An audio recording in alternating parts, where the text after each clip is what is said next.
नमस्कार साथी मैंने पुणी थे आपण मानक स्वागत जनाऊँगी आमर द्वितीयतम सीरीज ओडिया व्याकरण जोटार कि आम आज ओडिया शब्द भंडार उपर आलोचना करवा।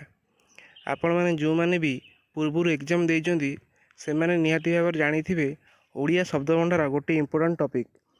एठार आपणकर दुनिया क्वेश्चन एठार आसे, बहुत गुड़े क्वेश्चन एठार आसे। देखंतु से शब्द एकाधिक अर्थबोधक वर्ण बा वर्ण समष्टि को शब्द कहुए। सेठारे पचार आपको से क्वेश्चन पचार शब्द को लेकिन क्वेश्चन आपको ये पचारि शब्द क्या कहुए या कौन कहुए यथा पर्वत, नदी, देश, सुंदर, जल। से कौन कहला एकाधिक अर्थबोधक माने पर्वत स्पेसिफिक जिनस तार किसी ना। पर्वत माने अधिका पर्वत, जल नदीर नदीर से स्पेसिफिक जिनस किसी ना। देश देश मान दुनिया सारा सब देश अच्छी। सुंदर सुंदर किसी आकलन ना, सुंदर आप गणिपारे, सुंदर को आप आकलन करेंगे ना। जल से जी शब्दर थे पर बा क्षेत्र नापीठ इत्यादि एगुड़िक किसी अर्थ ना, यार निर्दिष्ट अर्थ यार किसी ना, तेणु या शब्द कह। शब्दर श्रेणी विभाग, शब्द को केतगुड़े श्रेणी विभक्त कराई यथा तत्सम शब्द, तद्भव शब्द, देशज शब्द, वैदेशिक शब्द। आपण तत्सम शब्द, तद्भव शब्द, देशज शब्द, वैदेशिक शब्द आप दशम किसी परिमाण आप पढ़ी थे।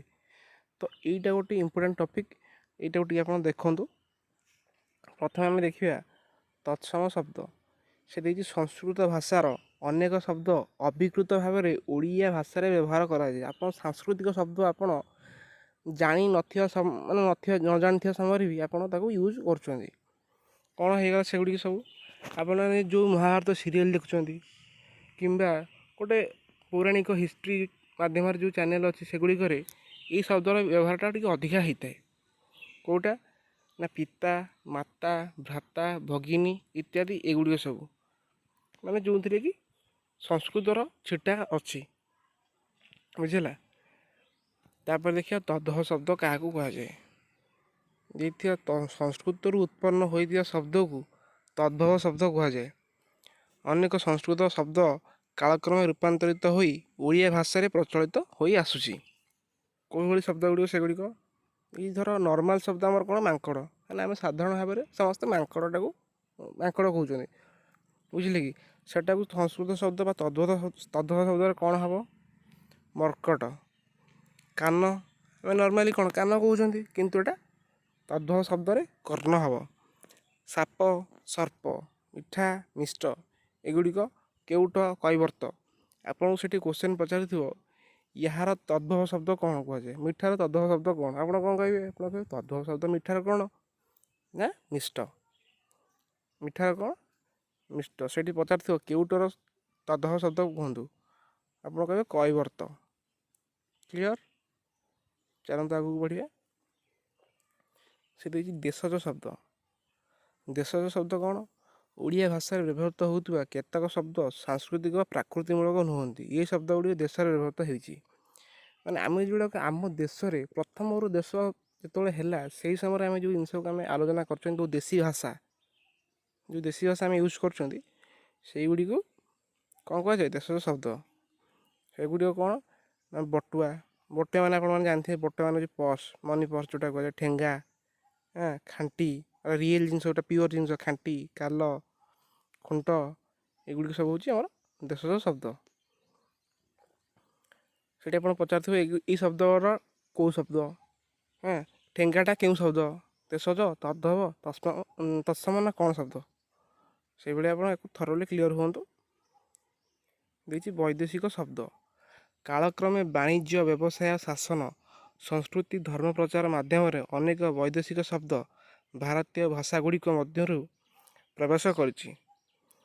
जो विगत दिन में जो लोक विदेश को गले वाणिज्य कारोबार कले समय समय रहा पड़ा से मसे 2 मास 3 मास 4 मास रहा पड़ा से कौन करते ना से किसी शब्द मैंने आडप्ट करते शब्द किसी आणिकी आम ओडिशा को आसते वैदेशिक शब्द कहुए बुझे कि से शब्द को किति भाग में विभक्त कराई ଯଥା ଯେଉଁମାନେ ଆରବକୁ ଯେଉଁମାନେ ଆରବ ଦେଶକୁ ଯେଉଁମାନେ ବାଣିଜ୍ୟ କାରବାର କରିବା ପାଇଁ ଗଲେ ସେ ଆରବିକ ଶବ୍ଦ ଶିଖିଲେ ନିହାତି।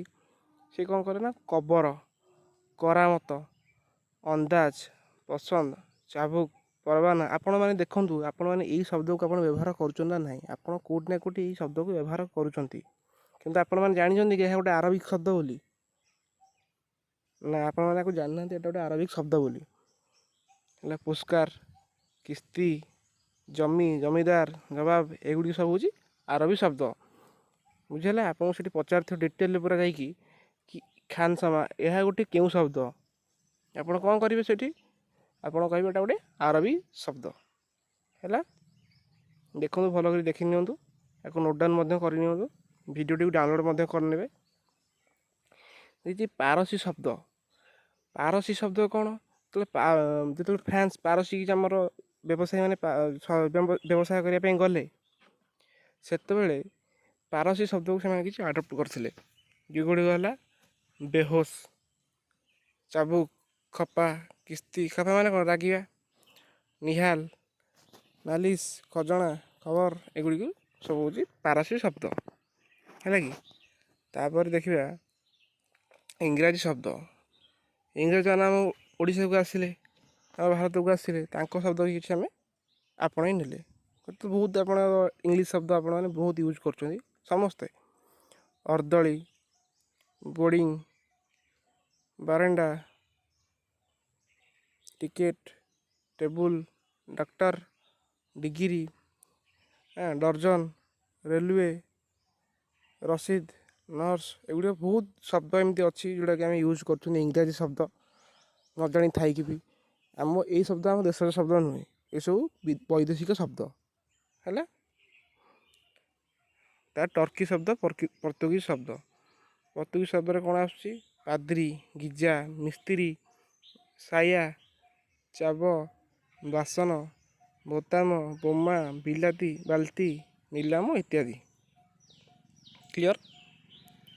ସେଇଭଳିଆ ତୁର୍କୀ ଶବ୍ଦ ଚାକୁ। ଚାକୁ ମାନେ କ'ଣ? କଇଁଚି ବା ଛୁରୀ, ଯାହା ବି ହେଲା। ବୋତାମ ମାନେ ବଟମ୍, ତୋପ ମାନେ ଯେଉଁଟା ଆମେ ତୋପ ଯେଉଁଟା ୟୁଜ୍ କରୁଛନ୍ତି। ତାପରେ ହେଲା କଇଁଚି, ବନ୍ଧୁକ, କାବୁ, ପୁଲି, ବାହାଦୁର, କୁତ୍ତା, ଏମିତି ବହୁତ ଗୁଡ଼ିଏ ଶବ୍ଦ ଆସୁଛି। ତାପରେ ଦେଖନ୍ତୁ ଓଡ଼ିଆ ଶବ୍ଦର ଗୋଟେ ଭିନ୍ନ ପ୍ରକାରର ଗୋଟେ ଚାପ୍ଟର ଏଇଟା ଗୋଟେ, କାହିଁକି ନା ଏଥିରେ ଗୁଡ଼ିଏ ଜିନିଷ ଦେଇଛି ଯେଉଁଟାକି ଆପଣମାନେ ବହୁତ ୟୁଜ୍ କରୁଛନ୍ତି। ଆପଣ ୟାକୁ ଥରୋଲି ଜଲ୍ଦି ଶିଖିପାରିବେ। ତ ଆପଣମାନେ କ'ଣ କରିବେ ନା ଭିଡ଼ିଓଟିକୁ 3 ଥର 4 ଥର ଦେଖନ୍ତୁ। ଯଦି ଭିଡ଼ିଓ ନ ଭଲ ଲାଗୁଛି ଆପଣ ଆକୁ କମେଣ୍ଟ ମାଧ୍ୟମରେ ଜଣାନ୍ତୁ, ସାର୍ ଆପଣଙ୍କର ଏଇଠି ତ୍ରୁଟି ରହୁଛି କି ଏଇଟା ଭୁଲ ହେଲା ସାର୍, ଆମକୁ ଡିଟେଲରେ କୁହନ୍ତୁ, କି ଆବାଜ କ୍ଲିଅର ଆସୁନି, ଯାହା ବି ଆସୁଛି ଆପଣମାନେ କମେଣ୍ଟ ମାଧ୍ୟମରେ ଆମକୁ ଜଣାନ୍ତୁ। ଚ୍ୟାନେଲଟିକୁ ଅଧିକରୁ ଅଧିକ ସବସ୍କ୍ରାଇବ୍ କରନ୍ତୁ, ଯାହାଫଳରେ ଆମେମାନେ ଆପଣଙ୍କ ପାଖରେ ପହଞ୍ଚିପାରିବୁ। ଆପଣମାନଙ୍କୁ ଷ୍ଟଡ଼ି କ୍ଷେତ୍ରରେ ଆପଣମାନଙ୍କୁ ସାହାଯ୍ୟ ଆମେ କରିପାରିବୁ। ଧନ୍ୟବାଦ।